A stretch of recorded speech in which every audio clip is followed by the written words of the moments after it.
You're in that meeting again. You know, the one where you have something important to say, but somehow the conversation just flows around you like water around a stone. You clear your throat, lean forward, maybe even start to speak.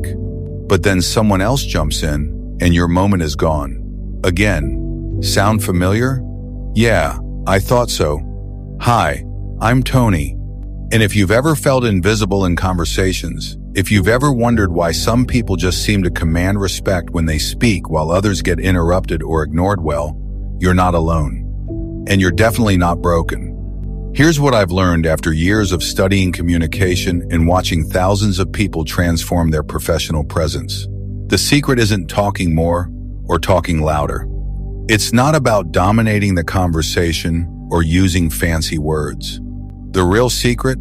It's about becoming someone people genuinely want to listen to. And that starts with how you listen to them. Today, we're going to dive deep into active listening mastery, not the surface level stuff you've probably heard before, but the real techniques that create authentic connections and build genuine workplace influence.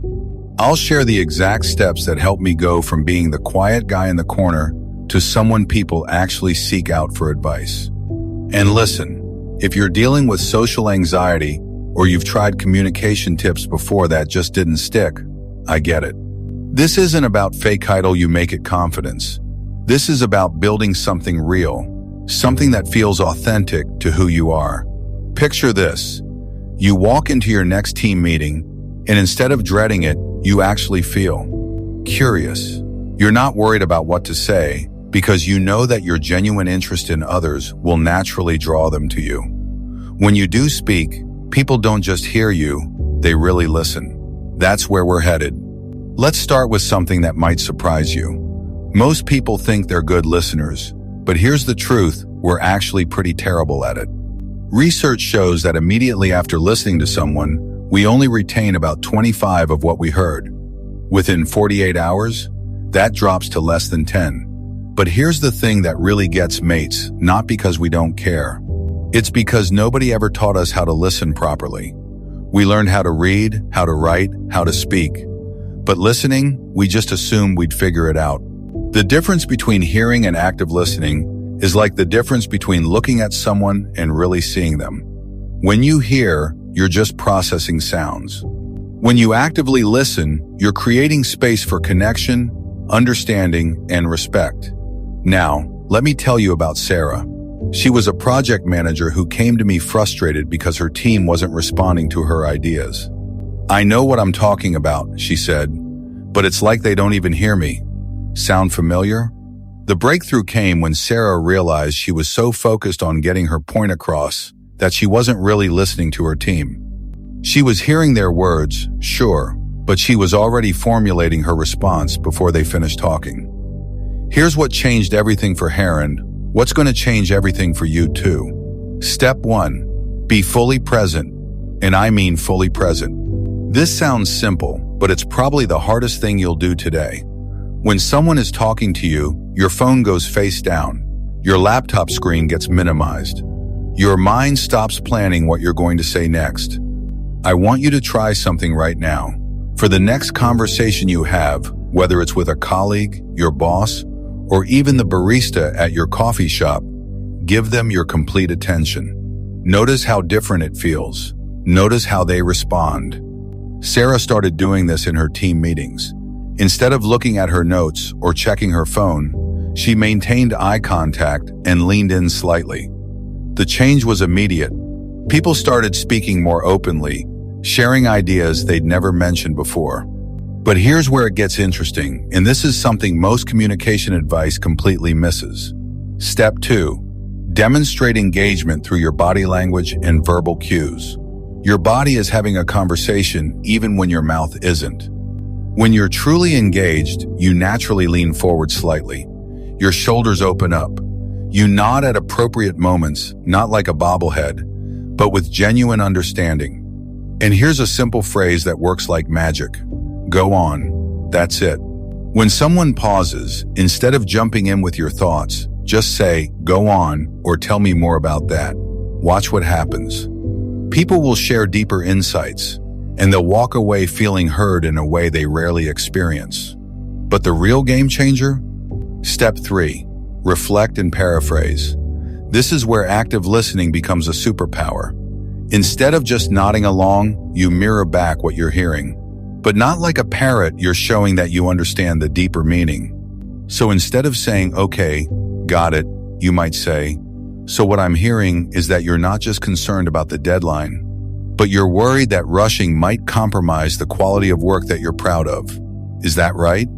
See the difference? You're not just repeating their words, you're reflecting their emotions, their values, their deeper concerns. Here's something powerful that happened to Sarah when she started doing this. In one meeting, a team member was complaining about a new process. Instead of getting defensive or offering solutions right away, Sarah said, "It sounds like you're frustrated because this new system feels like it's making your job harder rather than easier. What specifically is causing the biggest challenge for you?" That one response changed the entire dynamic. The team member felt heard, opened up about specific issues, and together they found solutions that actually worked. Now, let me share something that might sound counterintuitive. Step 4. Learn to pause before responding. In our fast-paced world, we think quick responses show intelligence and engagement. But here's what I've discovered: the most respected people in any room are often the ones who pause, think, and then respond thoughtfully. There's this technique I call the 3-second rule. When someone finishes talking, count to 3 before you respond. This serves 2 purposes. It gives them a chance to add anything else they might be thinking, and it gives you time to process what they've really said. I know what you're thinking. Won't that feel awkward? Here's the truth. Those 3 seconds feel much longer to you than they do to the speaker. To them, it feels like you're being thoughtful and considerate. But here's where active listening transforms from a technique into something that genuinely changes how people see you. Step 5. Ask open-ended questions that invite deeper sharing. Instead of asking, "Did that work?" ask, "What was your experience with that?" Instead of, "Are you okay with this plan?" ask, "What concerns do you have about this approach?" These questions do something beautiful. They signal that you're genuinely interested in the other person's perspective, not just looking for a yes or no. Here's a question that's become my secret weapon. What am I not asking that I should be asking? I've seen this simple question unlock conversations that never would have happened otherwise. And here's the part that most people miss: this isn't just about being nice or making people feel good. This is about workplace influence and professional advancement.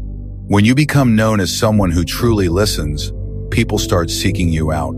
They want your input because they know you understand the full picture. Let me tell you about Marcus, a software developer who felt overlooked for promotions. He was technically skilled, but couldn't figure out why he wasn't advancing. The shift happened when he started applying these listening techniques in code reviews and team planning sessions. Instead of just pointing out problems, he'd ask questions like, "Help me understand the thinking behind this approach," or "What challenges are you anticipating with this solution?" Within 6 months, Marcus wasn't just getting promoted, he was being asked to lead cross-functional teams because people trusted his judgment and felt heard in his presence. Now, let's talk about the barriers that might be holding you back from becoming the listener you want to be. First, there's the voice in your head that says, "I need to prove I'm smart," or "I need to add value to this conversation." That voice is not your friend. Real intelligence and value come from understanding the full picture before you speak. Second, there's the fear of silence. We're so uncomfortable with quiet moments that we rush to fill them with words. But here's what I've learned: silence is where the magic happens. It's where people feel safe to share their real thoughts, their deeper concerns, their best ideas. Third, there's the multitasking trap. We think we can listen while checking emails or reviewing documents. But your brain knows when you're not fully present, and so does the person talking to you. Here's something I want you to try this week. Pick one conversation each day where you commit to being 100% present. Just one. Notice how differently that conversation goes compared to your usual interactions. And here's the beautiful truth about mastering active listening: it creates a ripple effect. When you listen with genuine interest and respect, people feel valued. When people feel valued, they're more likely to listen to you with that same level of attention and respect. It's not magic, it's psychology. It's the principle of reciprocity in action. When you give the gift of being truly heard, people naturally want to give that gift back to you. Sarah discovered this when she started leading weekly team check-ins focused entirely on listening. Instead of status updates, she'd ask questions like, "What's energizing you about your work this week? And what's one challenge you're facing that we might be able to help with?" Her team engagement scores went through the roof. But more importantly, when Sarah spoke in larger meetings, people listened. Her ideas carried weight because she'd earned that respect through her genuine interest in others. So how do you take this into your daily work life? Let's get practical. In your next one-on-one meeting, try this. Start with what's on your mind, and then resist the urge to jump immediately into your agenda. Give them space to share what's really happening for them. In team meetings, instead of being the first to speak, try being the person who asks clarifying questions.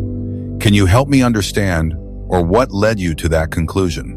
These questions show you're engaged and help the whole team think more deeply. During performance reviews or feedback sessions, remember that listening is just as important as giving feedback. Ask questions like, "How do you see this situation?" or "What support do you need from me?" And here's something for those difficult conversations when tensions are high. The person who listens first usually ends up being heard most clearly. When someone feels defensive, they can't really listen until they feel understood. Let me share one final story that brings this all together.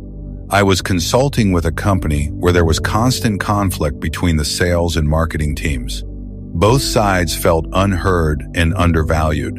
Instead of diving into solutions, I facilitated a session where each team had to actively listen to the other's challenges and then reflect back what they heard.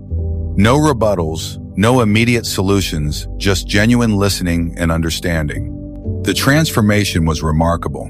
Once both teams felt heard, they were able to collaborate on solutions that neither could have developed alone. The VP of sales later told me, "I'd never realized how much stress the marketing team was under. Once I understood their challenges, everything changed." Here's what I want you to remember as we wrap up. Active listening isn't just a communication skill, it's a pathway to authentic professional relationships and genuine workplace influence. When you master the art of listening, you're not just becoming a better communicator. You're becoming someone people trust, respect, and want to work with. The steps we've covered today, being fully present, demonstrating engagement, reflecting and paraphrasing, pausing before responding, and asking thoughtful questions, these aren't just techniques. They're ways of showing respect for the people around you. And in a world where everyone feels rushed and overlooked, that respect is incredibly powerful. You don't need to be the loudest voice in the room to have influence. You don't need to be the most charming or the most extroverted. You just need to be genuinely interested in understanding others. That's where real connection happens. That's where trust is built. That's where your professional presence grows. I challenge you to try one of these techniques in your next important conversation. Start small. Maybe it's really listening to a colleague's concern without immediately trying to solve it, or asking one thoughtful follow-up question in your next meeting. Notice how it feels, and notice how others respond. And here's something I'd love to hear from you. What's one situation where you wish you felt more heard and respected? Drop a comment below. Your experience might be exactly what someone else needs to hear today. Remember, you're not trying to become someone else. You're becoming a more authentic version of yourself, someone who creates space for others and, in doing so, creates space for your own voice to truly matter. I'm Tony, and I believe your story is just getting deeper. Keep listening, keep growing, and keep being courageously yourself.